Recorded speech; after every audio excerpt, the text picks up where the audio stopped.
కథా స్రవంతి.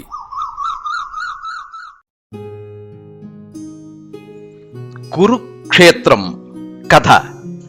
పాలపిట్ట Jaini international foundation సంయుక్తంగా నిర్వహించిన దసరా కథల పోటీలో ద్వితీయ బహుమతి పొందిన కథ. రచన శ్రీ ఎంవి రామిరెడ్డి. వినిపిస్తున్నది పప్పు భోగారావు. నిర్వహణ సహకారం శ్రీ ములగాడ సురేష్ కుమార్. సాంకేతిక సహకారం శ్రీ పప్పు వరుణ్.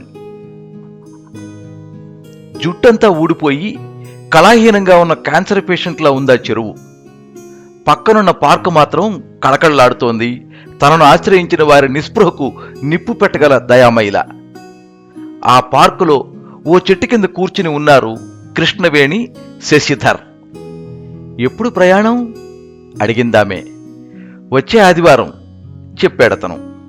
పోనీలే, సెండాఫ్ ఇవ్వటానికి నేను సెలవు పెట్టక్కర్లేదు నవ్వుతూ అంది. పన్ని రాక్షసి కళ్ళలోకి ప్రేమగా చూస్తూ అన్నాడు. నిజం, ఒక్కరోజు మానేసినా ఎంతో మందిని పోగొట్టుకున్నట్టుంటుంది సీరియస్గా అంది.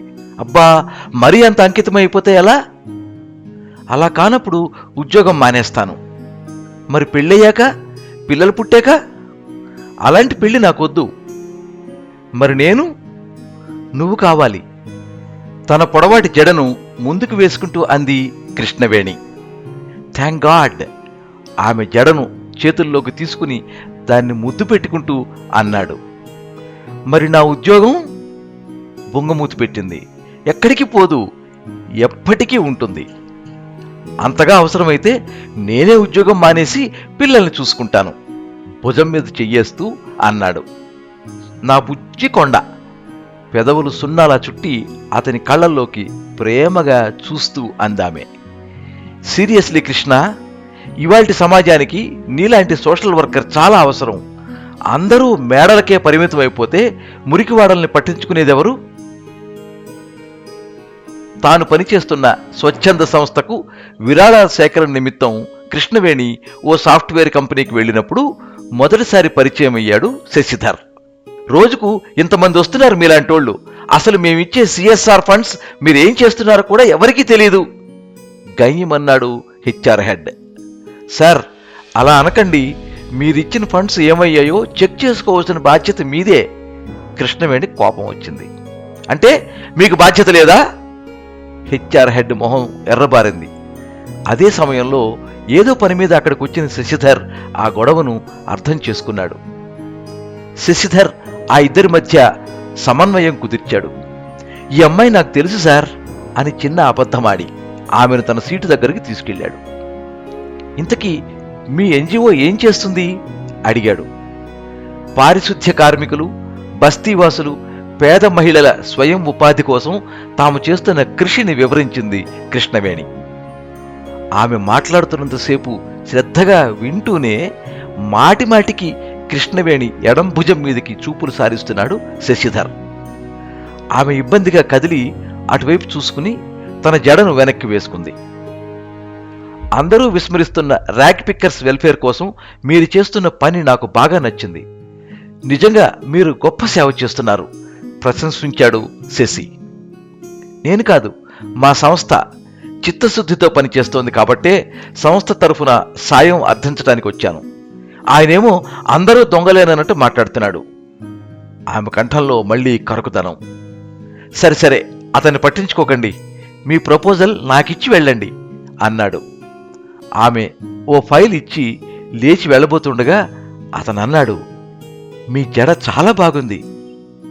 ఆమె కళ్ళు పెద్దవి చేసి అతని మొహంలోకి చూసింది. దాంతో ఉరేసుకోవాలనిపిస్తోంది అంతే గంభీర స్వరంతో మళ్లీ అన్నాడు శశి. ఆమె ఒక్క క్షణం తీక్షణంగా చూసింది. ఆ తర్వాత పెద్దగా నవ్వేసి అక్కడి నుంచి వెళ్ళిపోయింది.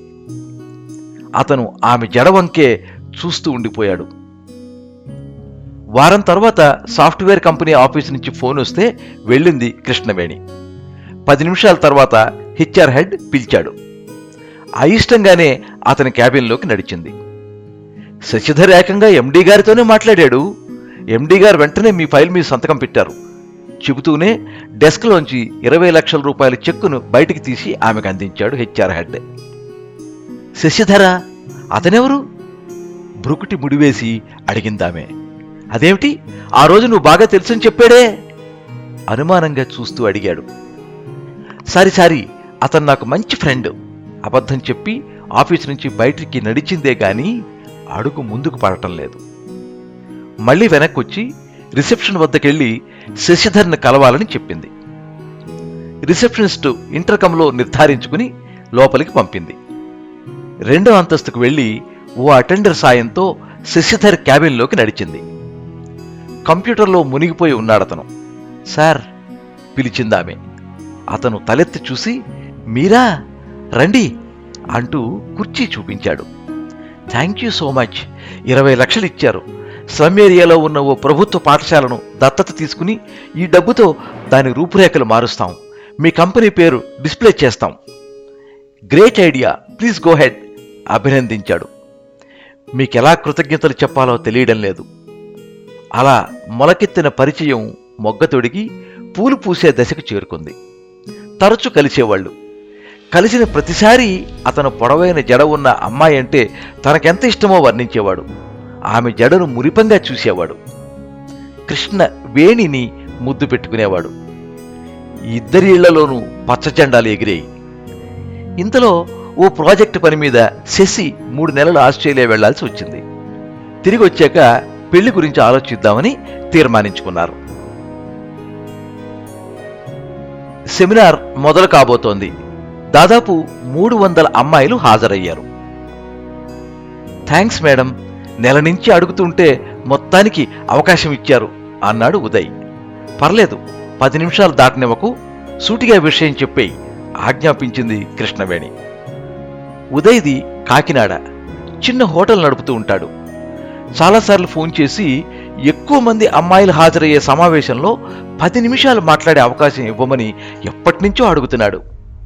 సేవాభావమే తప్ప అందులో తన స్వార్థం ఏమీ లేదంటూ బతిమిలాడాడు. తను వివరాలు అడగలేదు. ఓ ప్రభుత్వ మహిళా కళాశాలలో చదువుకుంటున్న విద్యార్థినులందరికీ తమ సంస్థ ఆధ్వర్యంలో ఓ సెమినార్ ఏర్పాటు చేశారు. పనిలో పనిగా అతనికి 10 నిమిషాలు ఇస్తే పోలా అనుకుంది.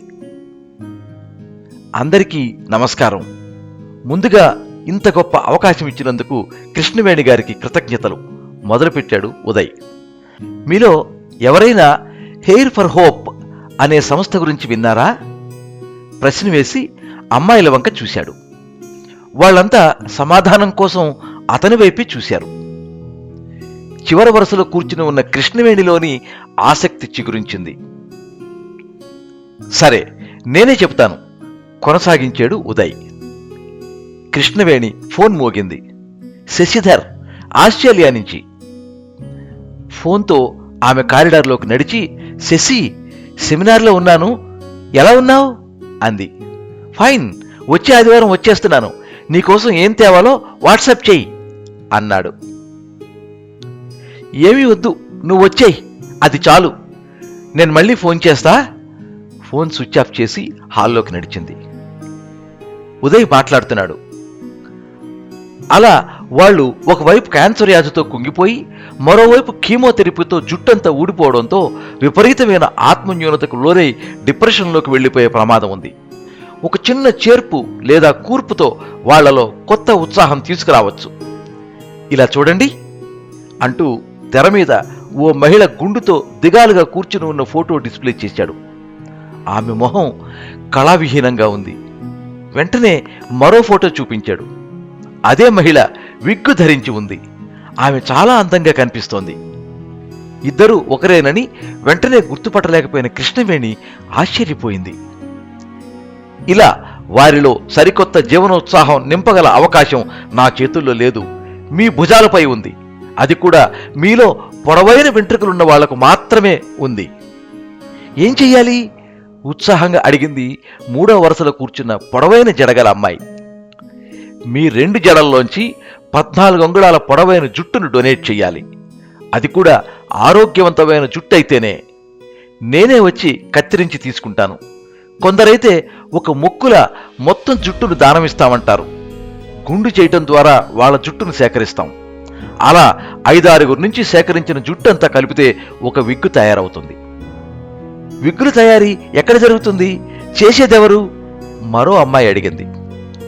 చెన్నై కేంద్రంగా పనిచేస్తున్న ఓ స్వచ్ఛంద సంస్థ, దాని పేరే హెయిర్ ఫర్ హోప్. 2 తెలుగు రాష్ట్రాల్లో ఏ ప్రాంతం నుంచి అయినా ఒక్కరిస్తామన్నా సరే నేను కాకినాడ నుంచి వచ్చి మరీ సేకరిస్తాను.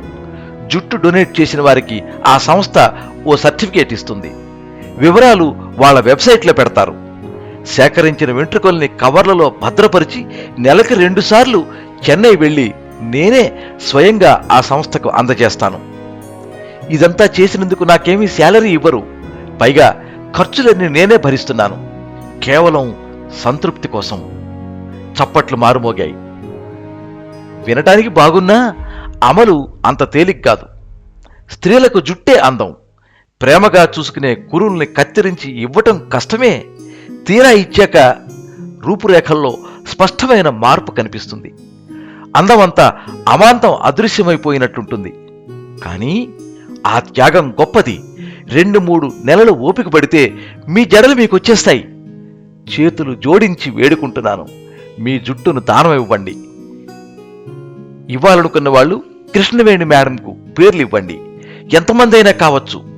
అందరూ ఒకే రోజు పెట్టుకుంటే ఆ రోజు నేనొస్తాను. ఓ పవిత్ర కార్యంలా మీ జుట్టు స్వీకరిస్తాను ముగించాడు ఉదయ్. 4 ఏళ్లుగా సేవారంగంలో ఉండి కూడా ఇలాంటి గొప్ప కార్యక్రమం గురించి అప్పటిదాకా తెలుసుకోలేకపోయినందుకు బాధపడింది కృష్ణవేణి. అప్పటికప్పుడు కొందరు విద్యార్థినులు ఆమెకు పేర్లు ఇచ్చేశారు. ఇంకొందరు తమ తల్లిదండ్రులకు ఓ మాట చెప్పి మరుసటి రోజు చెబుతామన్నారు. వారం తిరగకుండానే అదే హాల్లో 12 మంది అమ్మాయిలు తలంటు పోసుకుని వచ్చి తమకిష్టమైన జుట్టును 14 అంగుళాల చొప్పున దానం చేశారు. ఆ వెంట్రుకలన్నీ ప్రత్యేక పద్ధతిలో కవర్లలో ప్యాక్ చేసుకున్నాడు ఉదయ్. ఆ తర్వాత కృష్ణవేణి దగ్గరికి వచ్చి thank you so much madam అన్నాడు నీళ్లు నిండిన కళ్ళతో. హెయిర్ డొనేషన్ ఇంకా అయిపోలేదు ఉదయ్, ఇంకొకరున్నారు అందామే. ఎవరు మేడం? ఆశ్చర్యంగా అడిగాడు. నేనే. రబ్బర్ బ్యాండ్ తీయగానే ఆమె పొడవైన జుట్టు పాయలు పాయలుగా వీపు మీదకి జారింది. నిజమా? యు ఆర్ గ్రేట్ మ్యామ్ అంటూ కవర్లు పక్కన పెట్టి కార్యక్రమానికి శ్రీకారం చుట్టాడు. గుమికూడని విద్యార్థినులంతా గుడ్లప్పకించి చూస్తూ ఉండగా ఆమె గుండు చేయించుకుని మొత్తం జుట్టును సత్కార్యానికి అంకితమిచ్చింది. శశిధర్ హైదరాబాద్లో విమానం దిగ్గానే కృష్ణవేణికి ఫోన్ చేశాడు. మేడం గారు ఎయిర్పోర్టుకు రాలేదేమిటి అడిగాడు. సారీ శశి, ఆహారం వికటించి ఓ హాస్టల్ విద్యార్థులు ఆసుపత్రి పాలయ్యారు. అర్జెంటుగా అక్కడికి వెళ్లాల్సి వచ్చింది. నీ ఫ్లైట్ బయలుదేరాక ఇన్సిడెంట్ జరిగింది, అందుకే చెప్పలేకపోయాను అంది. ఇట్స్ ఓకే, రేపు కలుస్తా అన్నాడు. థ్యాంక్స్ శశి అంది. అన్నట్టు రేపు నీకో సర్ప్రైజ్ అన్నాడు. ఒక రోజంతా షాపుల వెంట తిరిగి కృష్ణవేణి కోసం విలువైన షాంపూలు, హెయిర్ ఆయిల్స్, జడబిళ్లలు, కాస్ట్లీ రబ్బర్ బ్యాండ్లు గట్రా కొన్నాడు. అవునా, నీకు అలాంటిదే నా వైపు నుంచి అంది పెద్దగా నవ్వుతూ.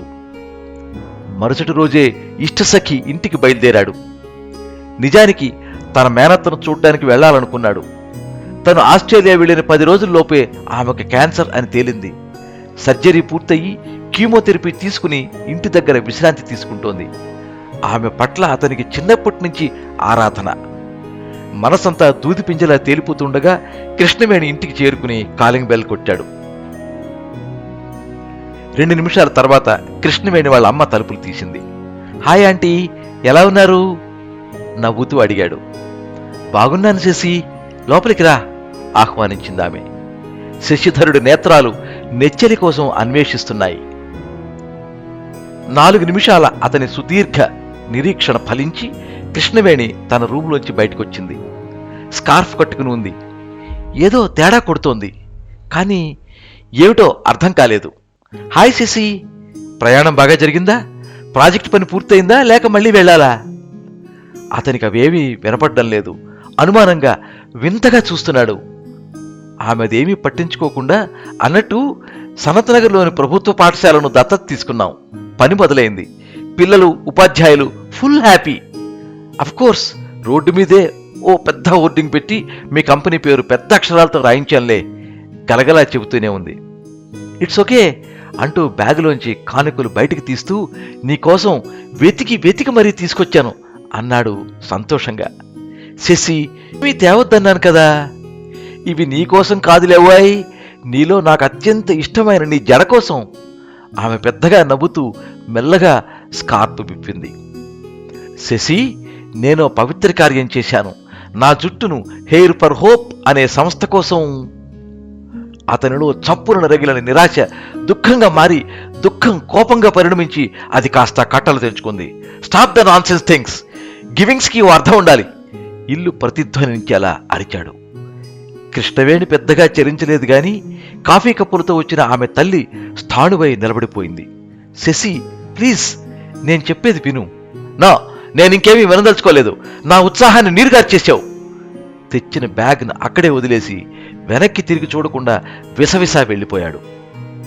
కృష్ణవేణి మొహంలో రంగులు మారలేదు, పెదవుల మీద నవ్వు మాయం కాలేదు. అతని వంక చూస్తూ ఉండిపోయింది, స్థిరంగా, మౌనంగా. ఆమె మంచం మీద దిగులు ముద్దలా కూర్చునుంది. చూపులు శూన్యంలో తచ్చాడుతున్నాయి. మొహంలో నిరాశ నిస్పృహలు తిష్టవేశాయి. తడారిపోయిన పెదాలు, వడలిపోయిన చేతులు, జారిపోయినట్లున్న భుజాలు, గుండు మీద అంగుళం కన్నా తక్కువ పొడవు పెరిగిన జుట్టుతో మానసిక రోగిలా కనిపిస్తోంది. మేనత్తను ఆ స్థితిలో చూడగానే ఏడుపు దండుకొచ్చింది శశిధర్కు. ఎంత బాగుండేది తెల్లగా, కుందనపు బొమ్మలా. ఓ సినిమా దర్శకుడు చూసి ఆమెకు అవకాశం ఇస్తానని వెంటపడితే తాతయ్య వద్దన్నాడని తన చిన్నప్పుడు ఊరంతా చెప్పుకునేవారు. ఎన్ని రకాలుగా చెప్పినా తను ఆ డిప్రెషన్ నుంచి బయటపడడం లేదు శశి. నిజానికి క్యాన్సర్ పూర్తిగా తగ్గింది. సర్జరీ అయినప్పుడు కూడా ధైర్యంగానే ఉంది. కీమో తర్వాత ఎప్పుడైతే జుట్టు ఊడిపోయిందో అప్పుడు మొదలైంది కుంగిపోవటం. నన్ను పిల్లల్ని తప్ప మరో మనిషిని చూడటానికి ఇష్టపడడం లేదు. కాలనీ వాళ్ళంతా తన గురించే ఏదో గుసగుసగా మాట్లాడుకుంటున్నారని అనుమానం. చూస్తుండగానే మన మనిషి కాదన్నట్టు మారిపోయింది. భారంగా చెప్పాడు మామయ్య. ట్రీట్మెంట్ ఎక్కడ జరిగింది అడిగాడు శశి. అడయార్ హాస్పిటల్, చెన్నై. రేపు మళ్ళీ వెళ్ళాలి, చివరి రివ్యూ. నేను వస్తాను మామయ్య. ఏదో అద్భుతం జరిగి మేనత్త కుదిరిపడకపోతుందా అని శశి ఆశ. చెన్నైలోని ఆ ఆసుపత్రి రోగులతో కిటకిటలాడుతోంది. మామయ్య, ఇంతమంది క్యాన్సరా?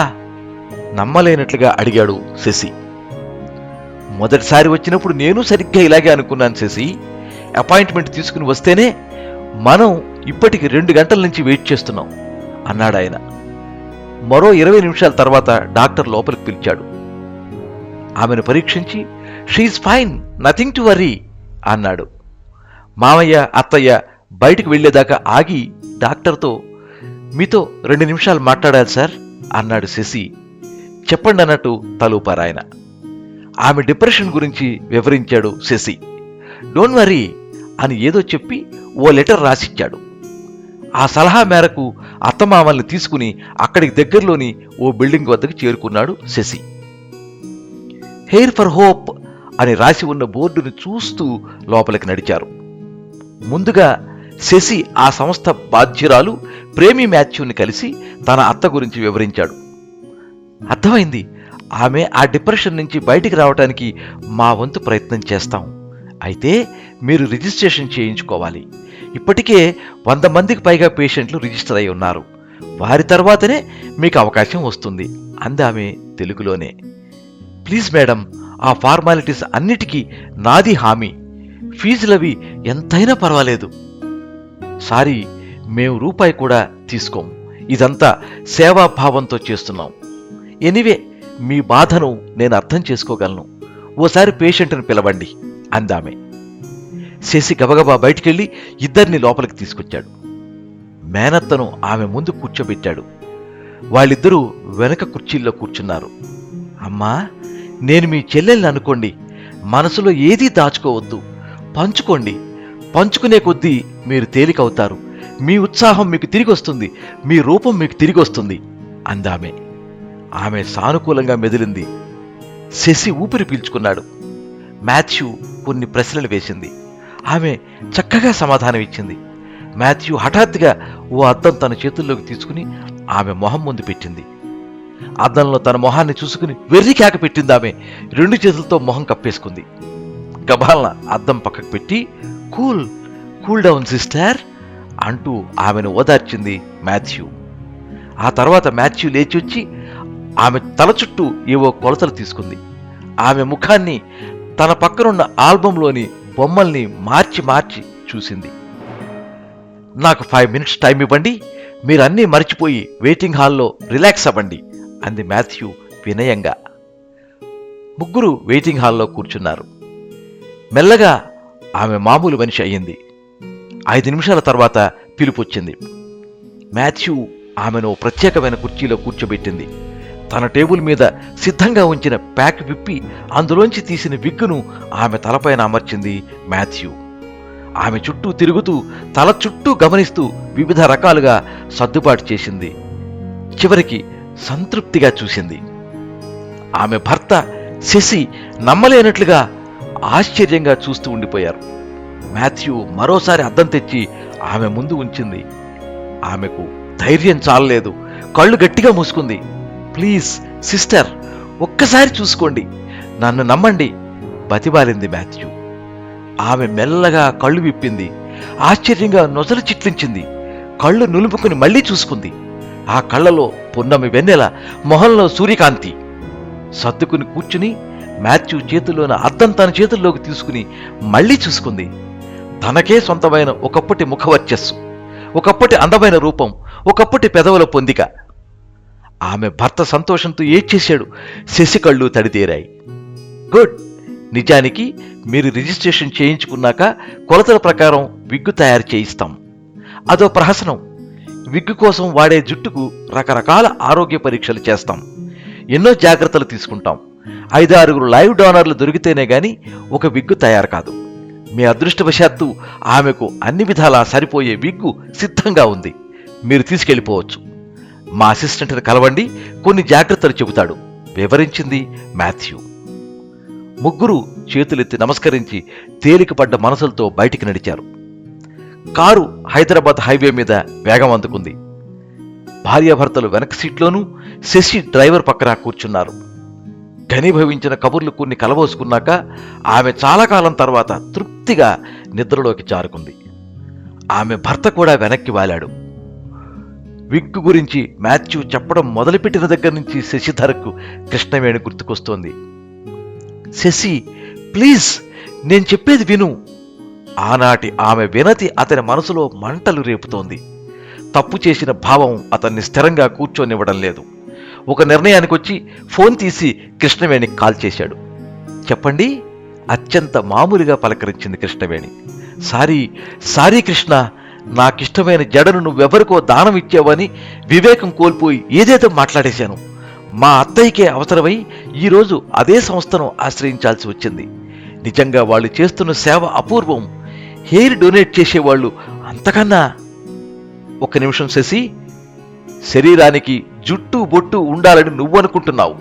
మనిషికి రక్త మాంసాలు ఉండాలని నేను అనుకుంటున్నాను. నువ్వు జ్ఞానోదయం పొందటానికి ప్రతిసారి బోధి వృక్షం దొరకదు. కామన్ సెన్స్ ఉండాలి. అది లేని వాళ్లను నేనెప్పటికీ ప్రేమించలేను. విసురుగా ఫోన్ పెట్టేసింది కృష్ణవేణి. మీరింతవరకు పాలపిట్ట జైనీ ఇంటర్నేషనల్ ఫౌండేషన్ సంయుక్తంగా నిర్వహించిన దసరా కథల పోటీలో ద్వితీయ బహుమతి పొందిన కురుక్షేత్రం కథ విన్నారు. రచన శ్రీ ఎంవి రామిరెడ్డి. వినిపించిన వారు పప్పు భోగారావు. ఈ కథ మీద మీ అమూల్యమైన అభిప్రాయాన్ని కింద కామెంట్ బాక్స్లో రాయండి. ఈ వీడియోని లైక్ చేయండి, మీ మిత్రులందరికీ షేర్ చేయండి. ఇలాంటి మరిన్ని మంచి కథలు వినిపించడానికి ఈ ఛానల్ని సబ్స్క్రైబ్ చేసుకోండి. పక్కనే ఉండే బెల్ ఐకాన్ని క్లిక్ చేస్తే ఇలా అప్లోడ్ చేసే వీడియోల వివరాలన్నీ కూడా మీకు ఎప్పటికప్పుడు నోటిఫికేషన్ ద్వారా తెలుస్తాయి. ఎప్పుడు మీ అభిమానాన్ని కోరుకునే పప్పు భోగారావు. సర్వే జనాః సుఖినో భవంతు. కథా స్రవంతి